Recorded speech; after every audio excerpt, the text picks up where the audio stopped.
வணக்கம் and welcome to the show interesting info. September 13 நீ பாய் heroes டே அப்படின்னு சொல்லிட்டு மெக்சிகோவில் ஒரு டே வந்து சர்வே பண்ணுறாங்க. மெக்சிகோவில் சாப்பிள் டெப்க் அப்படின்னு சொல்லிட்டு ஒரு கோட்டை இருக்குது. இந்த கோட்டையை பாதுகாக்கணும்னு சொல்லி 1847 சில காவலர்கள் அந்த பகுதியில் இருந்துருக்கிறாங்க. அந்த சமயத்தில் அமெரிக்கா என்ன பண்ணியிருக்காங்க, இவங்களை தாக்கலான்னு சொல்லி ஒரு படை வீரர்களோடு அந்த பகுதிக்கு வர அங்கே வெறும் 47 ஒரு 100 துருப்புகள் தான் இருக்கிறாங்கன்ற இன்ஃபர்மேஷன் மெக்சிகோவில் இருக்கக்கூடிய தலைமைக்கு போயிருக்கு. அவங்க என்ன பண்ணிட்டாங்கன்னா, இதுக்கப்புறம் நீங்கள் அந்த இடத்த பாதுகாக்கிறது ரொம்ப கடினமான ஒன்று, அதனால் நீங்கள் பின்வாங்கிடுங்க அப்படின்னு சொல்லிட்டு உத்தரவு வருது.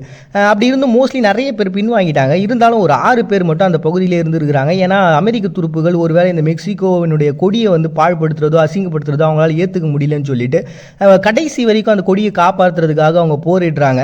ஒரு கட்டத்துக்கு அப்புறம் அந்த இடத்துல ஜான் டி லா பெரரான்ற பர்சன் அந்த கொடியை எடுத்து தன்னுடைய உடலில் போத்திக்கிட்டு அங்கேருந்து குதிச்சு இறந்தும் போயிடுறார். இப்படி கடைசி வரைக்கும் தன்னுடைய நாட்டு கொடியை காப்பாற்றணுன்றதுக்காக அதை அசிங்கப்படுத்த விடக்கூடாதுன்னு சொல்லி கடைசி வரைக்கும் போராடின அந்த இளைஞர்களை கொண்டாடணும் அப்படின்ற ஒரு கான்செப்டுக்காக தான் பார்த்தீங்கன்னா இந்த டே.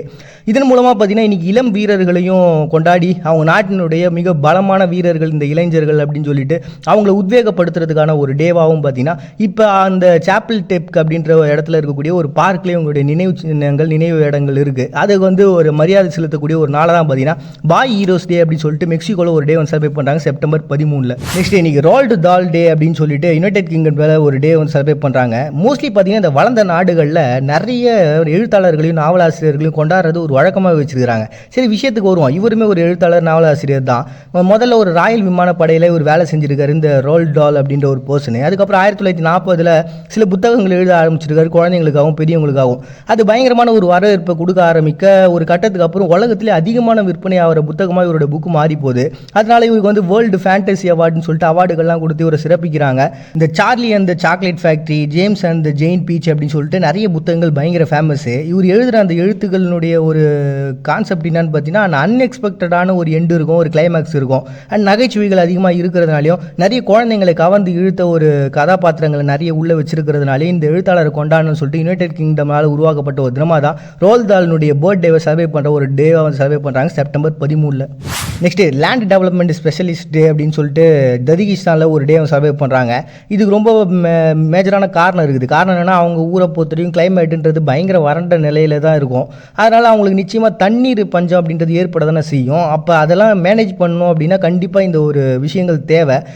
முக்கியமாக சொல்லணும் அப்படின்னா அவங்களோட நாட்டோட விவசாயங்கள் கொஞ்சமாக இருக்கிற அந்த விவசாய நிலங்களையாவது பாதுகாத்தாகணும்னா அதுக்கு இந்த நீர் மேலாண்மைன்ற ஒரு கான்செப்டும் தேவை. இந்த நிலம் மேம்பாடுன்றது ரொம்ப அவசியமான ஒன்றா இருக்குது.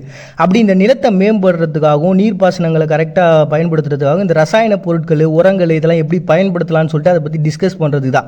ஏன்னா இந்த இன்கான்னு சொல்லிட்டு பழமையான மக்கள் தான் பார்த்திங்கன்னா இந்த நீர்ப்பாசன வசதிகள்லாம் அப்போவே பண்ணியிருக்காங்க. மலைப்பாங்கான பகுதிகளில் கூட அந்த பகுதிகளை வந்து செம்மைப்படுத்தி அந்த இடத்துல குழிகளை வெட்டி அந்த நீர்ப்பாசனம் மூலமாக தான் அவங்க வந்து விவசாயம்லாம் அந்த காலத்திலே அவங்க பண்ணியிருந்துருக்காங்களாம். அதே மாதிரி நம்மளுடைய சிந்து சமவெளி நாகரிகம் இருக்குல்ல, இதுதான் பார்த்திங்கன்னா உலகத்திலே இந்த இரட்டை பயிர் சாகுபடியை முதல்ல பண்ண ஒரு நாகரிகமாக பார்க்கப்படுது.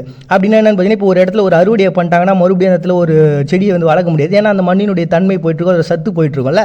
ஆனால் அதில் இருக்கக்கூடிய ஒரு சில சத்துக்கள் சில பயிர்களை வளர வைக்கும். அப்படி இருக்கக்கூடிய பயிர்களை போடுறது அப்படின்ற ஒரு கான்செப்டை சிந்து சமவெளி மக்கள் பண்ணியிருக்காங்களாம். அவங்களுமே இந்த நீர்ப்பாசன வசதிகளை தான் யூஸ் பண்ணியிருக்காங்க, அந்த வடிகால்களை தான் முறையை தான் பயன்படுத்தியிருக்காங்க. அப்படி இல்லை அப்படின்னா அந்த விவசாயன்றதை பண்ண முடியாதுல்ல. அப்படி ஒரு வறண்ட பிளேஸாக இருக்கக்கூடிய தஜிகிஸ்தான் பார்த்தீங்கன்னா 2011 இந்த டேவை ஸ்டார்ட் பண்ணியிருக்காங்க. அது தொடர்ந்து 2013 பார்த்தீங்கன்னா புதுசாக இருக்கக்கூடிய டெக்னாலஜிலாம் யூஸ் பண்ணி அந்த நிலம் மேம்பாடு என்னெல்லாம் பண்ணலாம் அப்படின்னு சொல்லிட்டு இதுக்காக சில நிறுவனங்களை யூஸ் பண்ணி மாநிலங்கள் முறையில் அவங்க வந்து எப்படிலாம் டெவலப் பண்ணலாம், அந்த நிலத்தை எப்படி மேம்படுத்துறது, எப்படி கண்ட்ரோலாக வச்சுக்கிறது அப்படின்ற கான்செப்ட்லாம் முன் வச்சு லேண்ட் டெவலப்மெண்ட் ஸ்பெஷலிஸ்ட் டே அப்படின்னு சொல்லிட்டு ஒரு டே வந்து தஜிகிஸ்தான் செலிப்ரேட் பண்ணுறாங்க செப்டம்பர் 13. வேர்ல்டு செப்சிஸ் டே அப்படின்னு சொல்லிட்டு ஒரு டே. இன்னைக்கு உலகத்தில் ஏகப்பட்ட வியாதிகள் இருக்குது, அதில் ஒன்று இதுவாகவும் இருக்குது. 2012 இதுக்காக ஒரு டேவை உருவாக்குனாங்க. ஏன்னா இதை பற்றின விழிப்புணர்வு மக்களுக்கு கம்மியாக இருக்குது அப்படின்னு சொல்லிட்டு. இது வந்து பிளட் பாய்சனிங் அப்படின்னு சொல்லுவாங்க. என்னன்னா இப்போ நம்ம உடம்புல எங்கன்னா ஒரு அடிபட்டுருச்சு அப்படின்னா முதல்ல வந்து இந்த பாக்டீரியா பூஞ்சைகள்லாம் எதிர்த்து போராடுறதுக்காக நம்ம உடம்புலேருந்து சில எதிர்ப்பு சக்திகள் போயிட்டு அதை வந்து அழிக்க முற்படும். ஆனால் இந்த வியாதி வந்துருச்சு அப்படின்னா என்ன நடக்கும் அப்படின்னா நம்ம உடம்புல இருக்கக்கூடிய உறுப்பையும் திசுகளையும் அது தெரியாமல் நம்மளது தான் தெரியாமல் நம்மளை அழிக்க ஆரம்பிச்சிருமா. இது கடைசியில் ஒரு இறப்பையே கொண்டு போய் முடிச்சிடும் அப்படின்ற ஒரு கான்செப்ட். இதுக்கு ஏகப்பட்ட காரணங்கள் இருக்குது.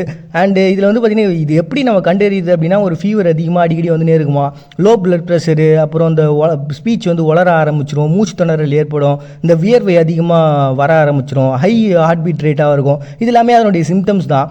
ஏன்னா இன்றைக்கி உலகம் முழுக்க கிட்டத்தட்ட 47லேருந்து 50 மில்லியன் மக்கள் இதனால் வந்து அஃபெக்ட் ஆகினுக்கிறாங்களாம். 11 மில்லியன் மக்கள் டெத்தாக இறந்து போயிட்டுருக்காங்க அப்படின்ற ஒரு கான்செப்ட். 80% மக்கள் இந்த மாதிரி நடக்குதுன்றது அவங்களுக்கே தெரியாத இறப்பாக தான் இருக்குது. ஏன்னா அவங்க யாருமே ஹாஸ்பிட்டலுக்கு வரதில்லை அப்படின்ற ஒரு கான்செப்டாக இருக்குது. இது 1 வயசுலேருந்து 65 வயசு வரைக்கும் இருக்கவங்களுக்கும் ப்ரெக்னெண்ட்டாக இருக்கக்கூடிய பர்சன்ஸாக இருக்காங்கல்ல, அவங்களுடைய அந்த நிலைமையிலே இந்த ஈஸியாக இந்த வியாதி வந்து ஏற்படுது அப்படின்ற ஒரு கான்செப்ட் வச்சுருக்காங்க. உலகத்தில் பார்த்தீங்கன்னா 2.8 செகண்டுக்கு ஒரு டெத்து நடந்துட்டு இருக்கான் இந்த செப்சிஸ் அப்படின்ற ஒரு பிரச்சனையினால். இதனால் பாதிக்கப்பட்டவங்க இருக்காங்களே, அவங்க நம்ம காப்பாற்றிட்டாலுமே கூட உளவியல் ரீதியாக நிறைய பிரச்சனைகளையும் பார்த்துன்னு இருக்காங்களாம். ஸோ அப்படிப்பட்டவங்களெல்லாம் வந்து நம்ம கவனம் செலுத்தி இந்த மாதிரியான ஒரு விஷயம் இருக்குது, அதை நம்ம ஓவர் கம் பண்ணணும் அப்படின்னு சொல்லிட்டு விழிப்புணர்வு ஏற்படுத்துறதுக்காக ஒரு 100 ஆர்கனைசேஷன் சேர்ந்து தான் பார்த்தீங்கன்னா இந்த டே உருவாகினாங்க. ஆனால் இன்றைக்கி அது வந்து பார்த்தீங்கன்னா கிட்டத்தட்ட 7000 ஆர்கனைசேஷனாக மாறி உலகம் முழுக்க இந்த விழிப்புணர்வு ஏற்படுத்தின்னு இருக்காங்க. கடவுள் கண்டிப்பாக பூமிக்கு வந்தே ஆகணும். ஏன்னா கடவுளுடைய மரியாதையை கடவுள் காப்பாற்றிக்கிறதுக்காக பூமிக்கு வந்தாகணும். தன்னை கடவுளுடைய ரெப்ரசன்டேட்டிவ் அப்படின்னு சொல்லிக்கிட்டு கடவுள் இதை தான் சொல்லியிருக்கிறாரு அப்படின்னு சொல்லி மக்களுடைய மனங்களில் அந்த அவங்களுடைய எண்ணங்களையும் சிந்தனைகளையும் திணிச்சு விட்டுக்கிட்டு இருக்கக்கூடிய அந்த போலி சாமியார்களையும் ஆசாமிகளையும் வேரோடு அழிக்கிறதுக்காக கடவுள் வந்தே ஆகணும். அவருடைய மரியாதையை அவர் காப்பாற்றிக்கிட்டே ஆகணும். மறுபடியும் நாளைக்கு வந்து சந்திக்கிறாதவரை உங்கள்கிட்ட விடுபடுறது அவங்க பாட்டி நீங்கள் பார்த்துட்டு இருக்கு. இந்த நிகழ்ச்சி இன்ட்ரெஸ்டிங் இன்ஃபோ.